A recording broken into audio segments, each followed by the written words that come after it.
అస్మాకం ప్రభు పరమేశ్వర ఏక ఏవ యూయం సర్వంతఃకరణై సర్వప్రాణై సర్వచిత్తై సర్వశక్తిభిశ్చ తస్మిన్ ప్రభో పరమేశ్వరే ప్రియధ్వం.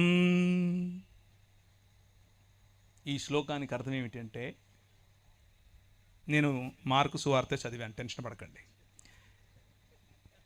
నీ దేవుడైన యెహోవాను నీ పూర్ణ మనస్సుతోను, నీ పూర్ణ ఆత్మతోను, నీ పూర్ణ శక్తితోను ఏం చేయాలి?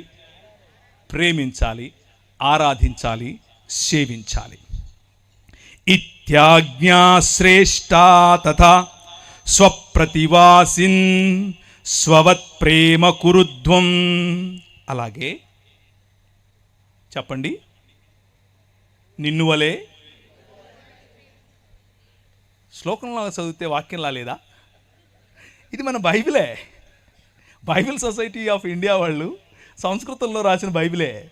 ఇది చూపించండి మనోళ్ళకు. ఎందుకో లేనిపోని శ్లోకాలు చదివిస్తూ ఉంటారు, ఎక్కడెక్కడి నుంచో తీసుకొచ్చి. ఏం లాభం లేదు. వాక్యం, వాక్యం, దేవుని వాక్యం ఏం చెప్తుంది అని అంటే, ఇదంతా కాదు. దేవుణ్ణి ప్రేమించు, నీ మనిషిని ప్రేమించు, దేవునితో సంబంధం కలిగి ఉండు, నీ పొరుగువాడితో సంబంధం కలిగి ఉండు. ఇంతే నేను చెప్తున్నది. నువ్వేదో మతం కట్టక్కర్లా, నువ్వు క్రైస్తవ మతం అస్సలు కట్టక్కర్లా.